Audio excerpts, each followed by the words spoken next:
Pendaftaran dan pengajuan berkas bakal calon anggota legislatif untuk pemilu 2024 berakhir pada Minggu tanggal 14 Mei kemarin.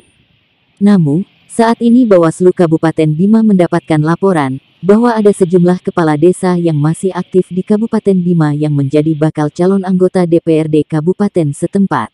Ketua Bawaslu Kabupaten Bima, Abdullah SH mengatakan, selama tahapan pendaftaran dan pengajuan berkas balon anggota DPRD, belum ditemukan adanya suatu pelanggaran. Namun potensi temuan pelanggaran tetap akan ada pada saat tahapan verifikasi berkas bakal calon anggota DPRD Kabupaten Bima yang telah diusulkan oleh partai politik. Pria yang akrab disapa Ebit mengungkapkan, potensi temuan itu yakni adanya bakal calon anggota DPRD yang belum menyelesaikan administrasi, baik itu surat pengunduran diri dari jabatan sebelumnya maupun surat resmi dari instansi tempat dilakukan pengabdian sebelumnya.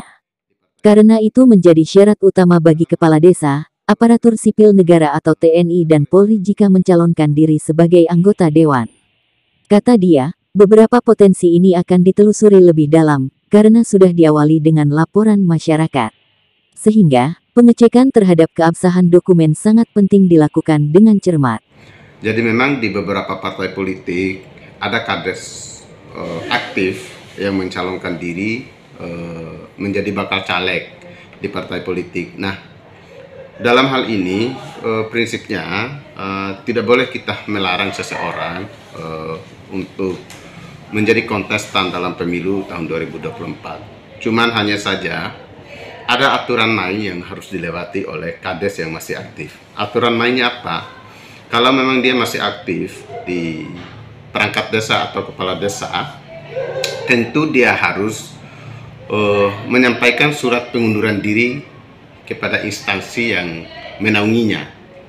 Nah, pada masa tanggal 1 sampai tanggal 14 untuk pendaftaran ini, yang dia harus sampaikan adalah surat pernyataan pengunduran dirinya.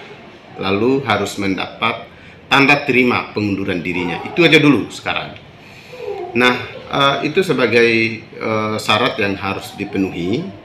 Nanti terhadap itu, sebelum penetapan sebagai DCT pada masa verifikasinya nanti, sebelum penetapan itu, dia harus mendapat SK pemberhentian tetap dari pejabat yang berwenang.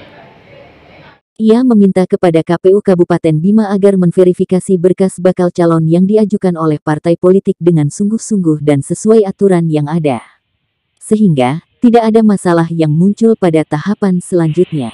Ia juga menghimbau kepada para bakal calon DPRD yang masih berstatus aktif, agar segera menyelesaikan syarat administrasi yang diperlukan sebelum dilakukan verifikasi.